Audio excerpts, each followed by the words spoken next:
Assalamualaikum warahmatullahi wabarakatuh. Pada kesempatan kali ini saya akan menjelaskan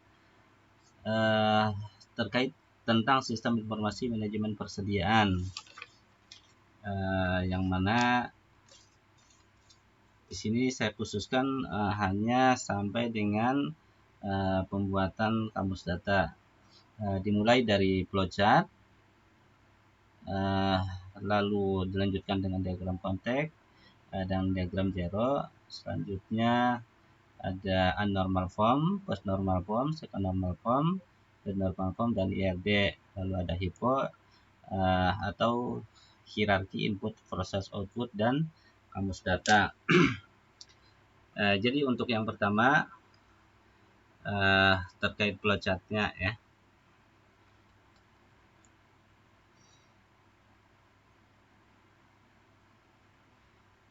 Dimana mulai prosesnya itu dimulai dari permintaan dari departemen produksi ya di sini. Dan departemen produksi membuat form permintaan barang ke bagian warehouse. Sininya. Lalu bagian warehouse di sini ada adminnya menerima form permintaan barang dari produksi. Lalu dilanjutkan ke bagian masih tetap di bagian produksi, dan dicek apakah barang ada atau tidak gitu ya. Kalau barang ada, maka akan dikirimkan ke bagian produksi gitu ya, dan bagian produksi ini menerima barang dari warehouse gitu. Lalu admin menginput pengeluaran barang ke sistem, dan apabila tidak ada, maka bagian warehouse, di sini admin persediaan barang maksudnya, akan menginformasikan ke bagian purchasing untuk membuat PO ke supplier gitu ya. Lalu bagian purchasing akan membuat PO ke bagian supplier, lalu supplier membuatkan surat jalan dan mengirimkan barangnya ke bagian gudang gitu ya. Selanjutnya ada diagram zero.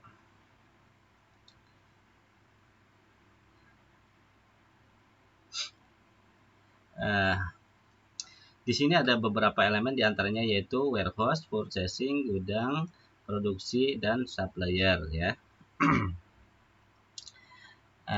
Yang mana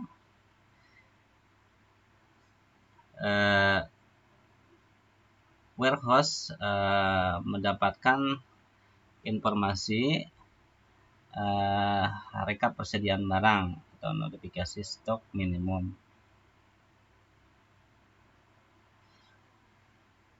Lalu warehouse pun mengirimkan data pengiriman barang dan data pengeluaran barang ke sistem. Dan untuk gudang mendapat laporan stok barang dari sistem. Lalu gudang pun mengirimkan informasi data stok fisik, data pengiriman barang, data pengeluaran barang ke sistem. Lalu untuk produksi meminta permintaan barang dan mendapatkan informasi ketersediaan barang. Lalu untuk purchasing menerima notifikasi stok minimum atau reorder. Lalu purchasing pun membuat PO. Dan untuk supplier mendapatkan info dari purchasing terkait permintaan barang dari purchasing, dan supplier pun akan mengirimkan barang dan nota pengiriman.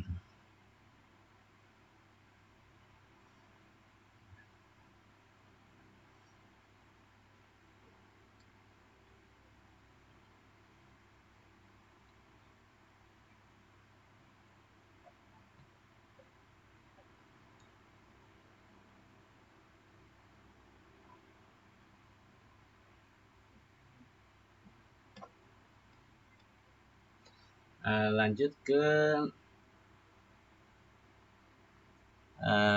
abnormal form ya, abnormal form. Di sini datanya masih banyak sekali ya, pada saat masih bersifat abnormal form ya, dan diperkecil lagi nanti pada saat post normal form ya, yang tadinya datanya sangat banyak maka dipersingkat lagi, dibikin lebih simpel dengan post normal form, lalu dipecah-pecah lagi pada saat second normal form ya. Di sini akan dibagi menjadi beberapa bagian, diantaranya di sini ada permintaan. Dalam tabel permintaan itu terdapat nomor permintaan yang menjadi primary key-nya ya, tanggal permintaan, nomor pemakai, unit, pengeluaran, dan kode barang sebagai foreign key ya, foreign key atau citamu gitu ya. Lalu ada berita acara. Di dalam berita acara ini terdapat nomor berita acara sebagai primary key, tanggal berita acara, kode barang sebagai foreign key, dan nomor permintaan juga sebagai foreign key. Dan yang lainnya ya, kalau saya sebutkan semua khawatir videonya terlalu panjang, sampai dengan nanti ada third normal form ya.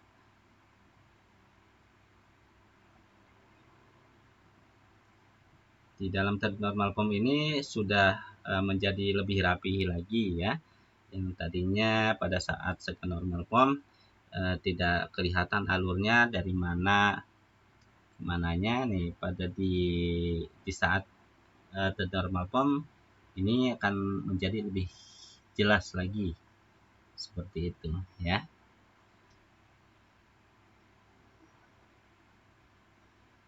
Lanjut ke kamus data ya, yang mana di sini kita akan membuatkan suatu database untuk sistem informasi manajemen persediaan barangnya ya. Kita langsung aja buka examnya. Kita aktifkan Apache-nya, juga MySQL-nya ya. Nanti bedanya kalau sudah aktif ini berubah warna menjadi warna hijau ya. Kita close saja. Kita buka PHP MyAdmin-nya ya, localhost-nya ya. Localhost.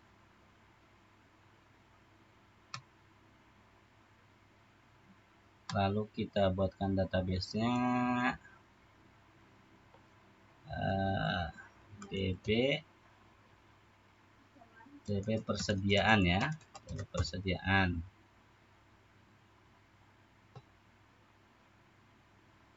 Oke.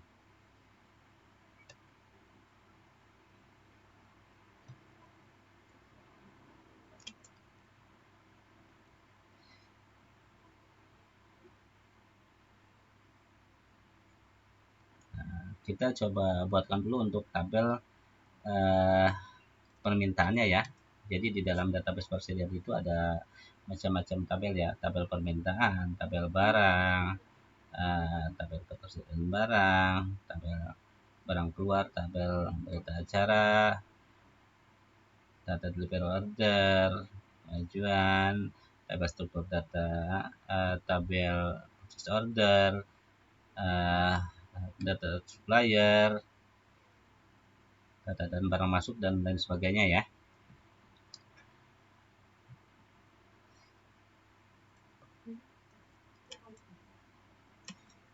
Satu, dua, tiga, empat, lima, enam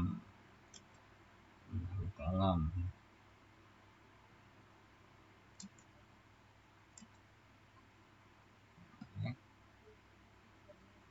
Nama tabelnya tabel permintaan ya. Tabel permintaan. ini.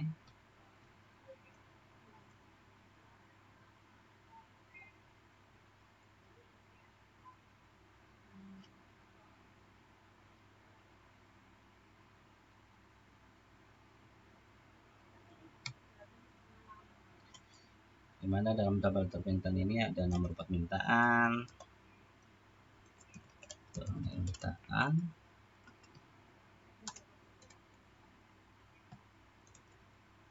ada tanggal permintaan, nama permintaan, tanggal permintaan, nama permintaan,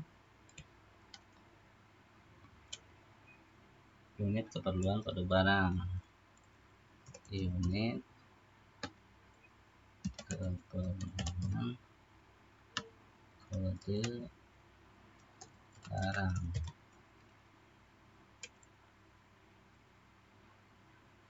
integer, nah, ini tanggal barang, date,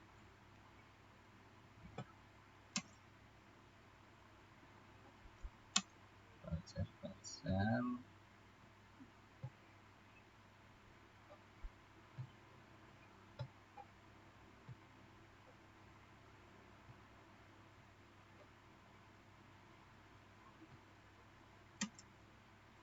integer,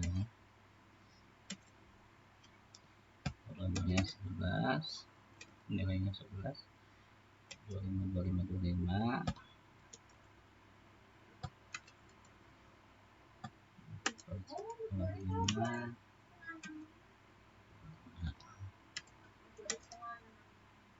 Yang menjadi primary key-nya adalah nomor permintaan.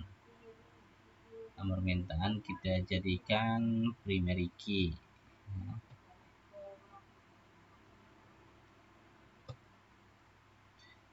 Lalu kita simpan.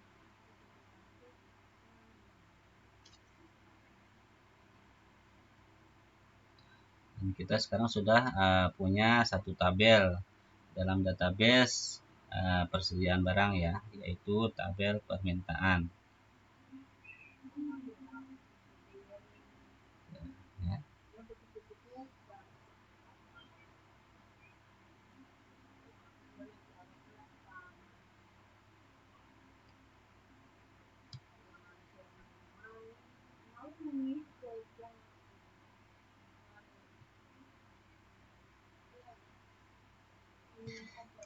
Kita buatkan tabel kedua, yaitu tabel ketersediaan barang ya. Persediaan barang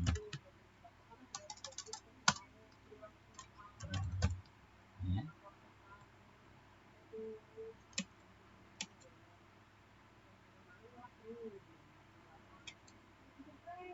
Kode barang, nama barang, jumlah satuan. Kode barang, nama barang, jumlah satuan. Integer parser, integer parser, integer parser, integer parser.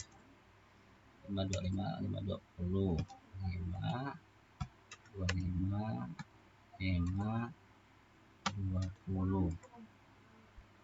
Yang mana yang menjadi primary key-nya adalah kode barang ya. Kode barang kita jadikan primary key.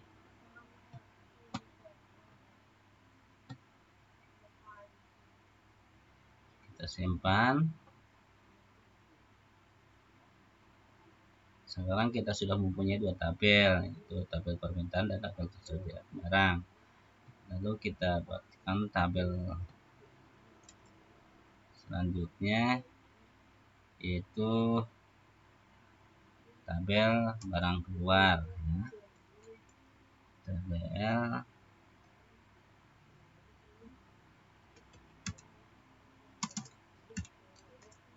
barang keluar.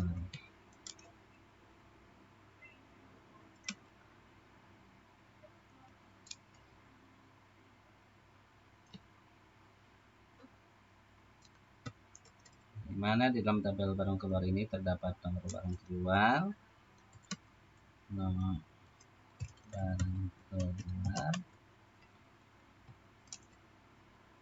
tanggal keluar, nomor permintaan, tanggal keluar,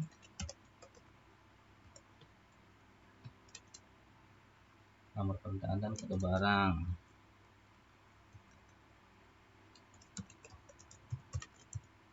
Dan kode barang. Ya. Nah, tanggalnya kita rubah jadi Z.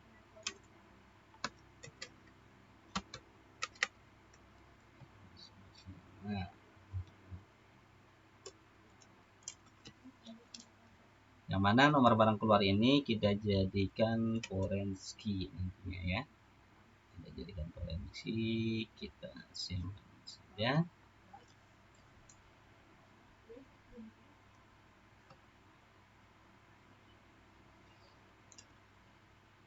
Nomor barang keluar kita jadikan kunci tamu ya.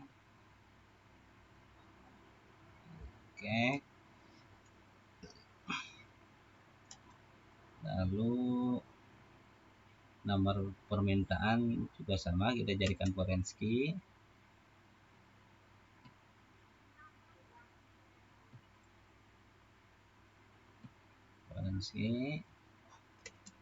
Dan kode barang pun kita jadikan foreign key ya.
Ya.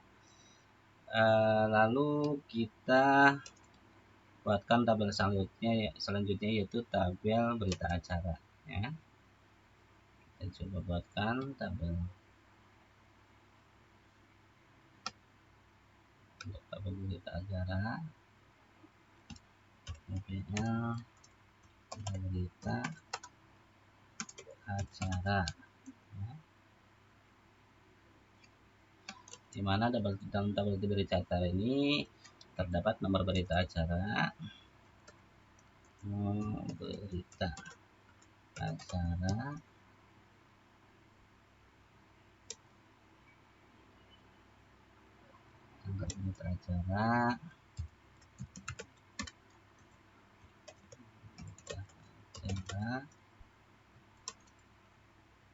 nomor permintaan dan kode barang. Permintaan dan kode barang ya.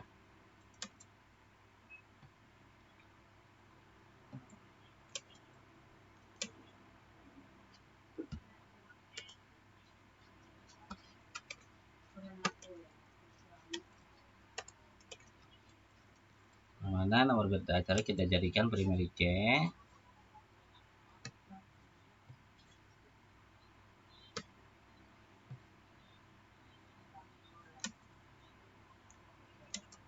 Lalu untuk nomor permintaan dan kode barang kita jadikan foreign key ya. Kita simpan.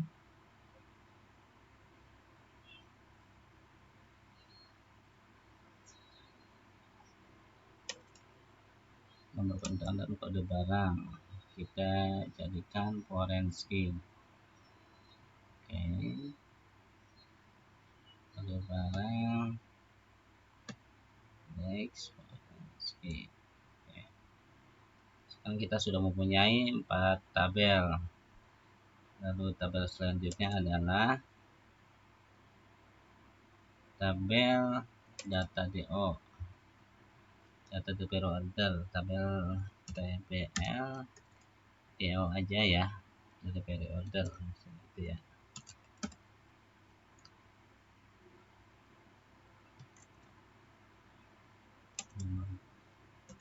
Nomor DO,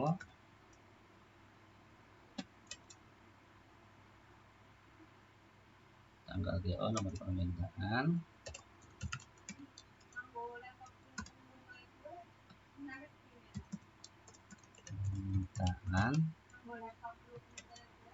dan kode barang.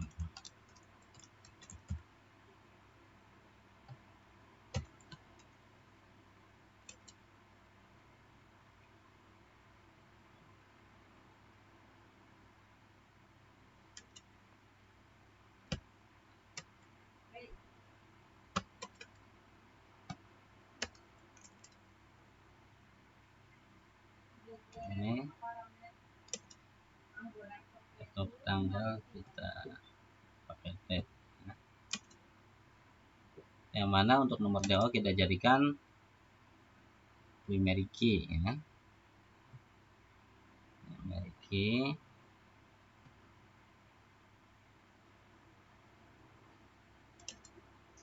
Kita simpan. Lalu untuk nomor permintaan dan kode barang kita jadikan foreign key. Foreign key. Kode barang foreign key. Oke.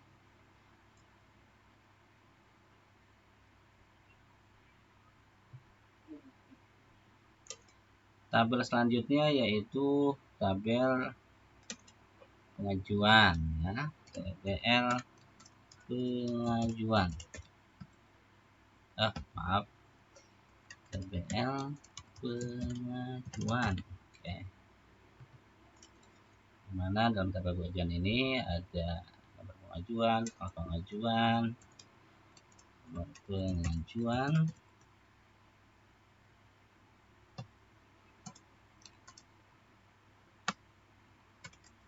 tanggal pengajuan, nomor permintaan, nomor permintaan, kolomnya satu, kolomnya kode barang,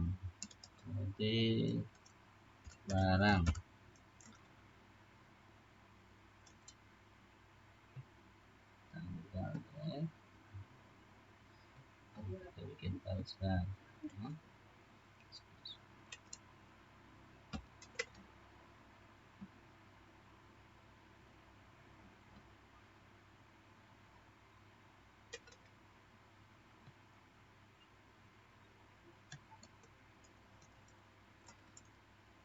Untuk nomor pengajuan kita jadikan primary key ya. Nomor pengajuan kita jadikan primary key.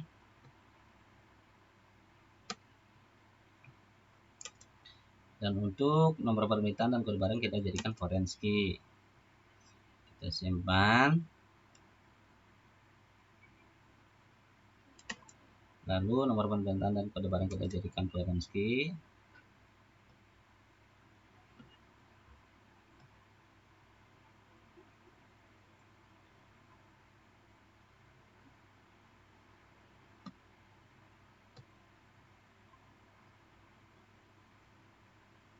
Nah, sekarang kita sudah punya 1, 2, 3, 4, 5, 6 tabel ya.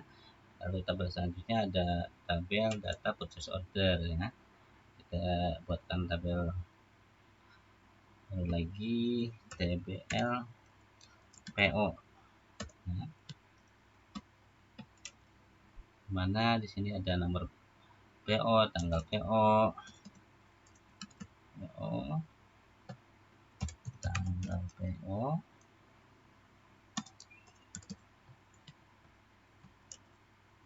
nomor supplier dan kode barang, dan kode barang, dimana ini kita jadikan ya.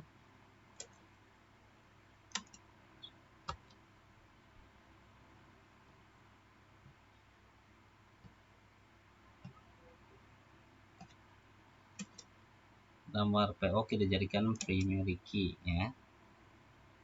Kita jadikan primary key. Lalu kita simpan. Dan untuk kode barang kita jadikan clearance key.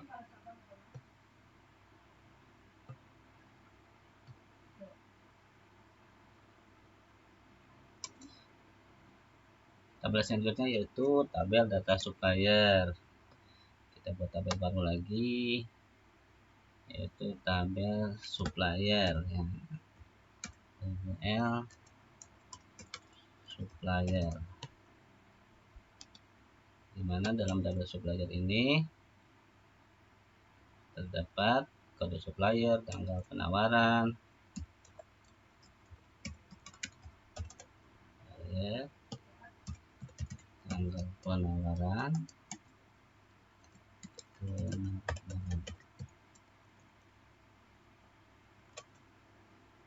nama supplier, harga satuan,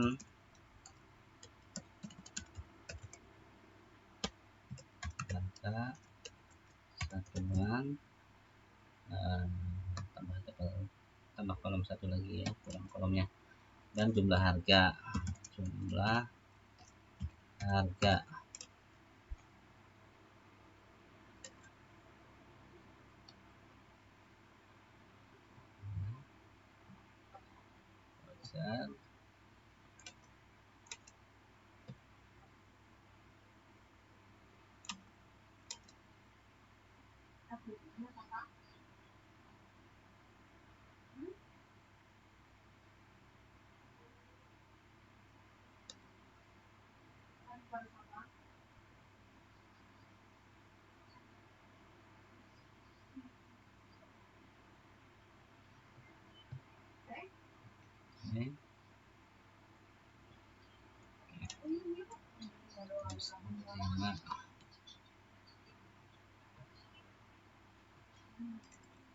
yang mana kode supplier kita jadikan primary key ya. Primary key, lalu kita simpan.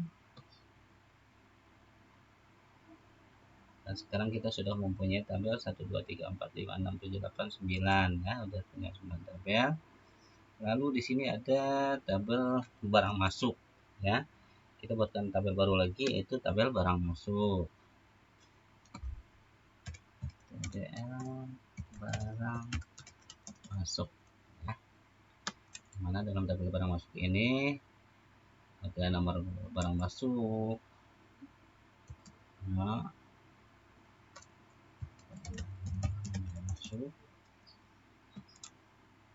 tanggal masuk, kode barang, tanggal masuk, kode barang. Oke.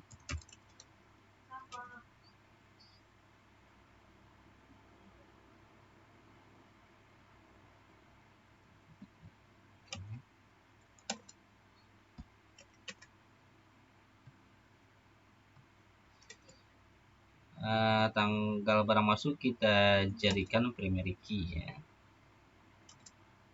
Maaf, nomor barang masuk kita jadikan primary key.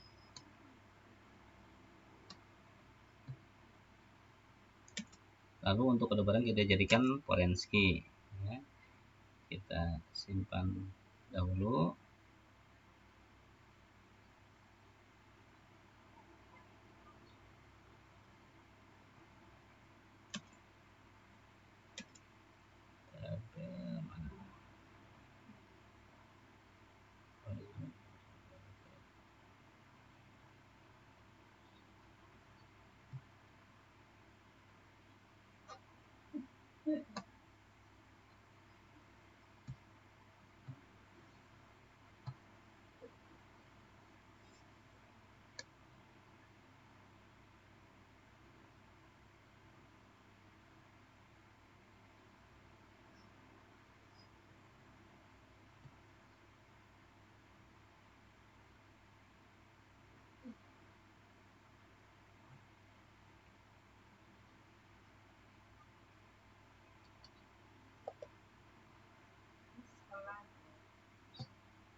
Masuk nomor barang masuk, tanggal masuk pada barang, tanggal masuk pada barang, integer get integer,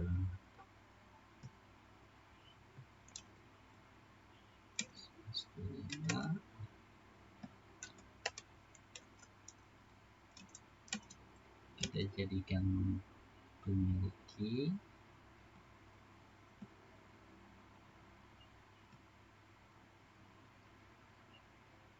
simpan, lalu kode barang kita jadikan parent key,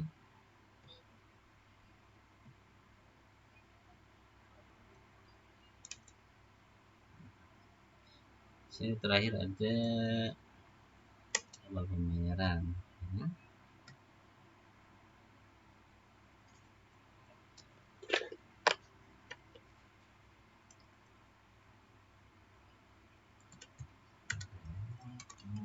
Pembayaran,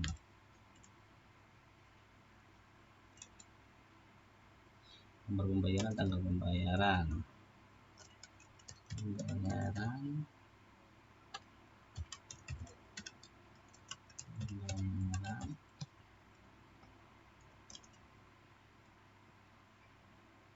nomor supplier pada barang, nomor supplier pada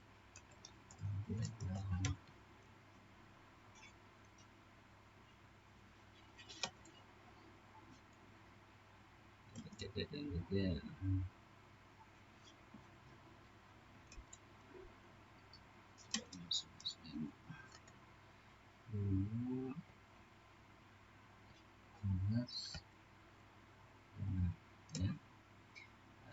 Nomor pembayaran kita jadikan primary key,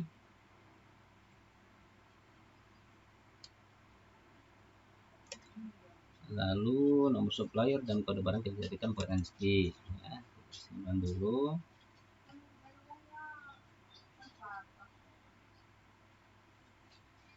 nomor supplier dan kode barang kita jadikan parent key.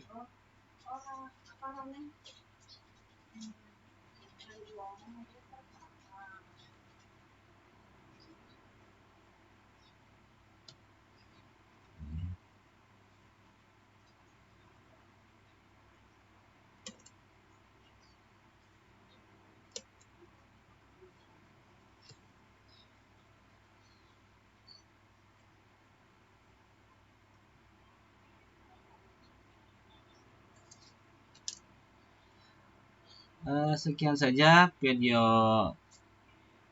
terkait sistem informasi manajemen perusahaan dari saya. Untuk video selanjutnya nanti kita akan lanjut di pertemuan selanjutnya. Kurang dan lebihnya saya mohon maaf. Wassalamualaikum warahmatullahi wabarakatuh.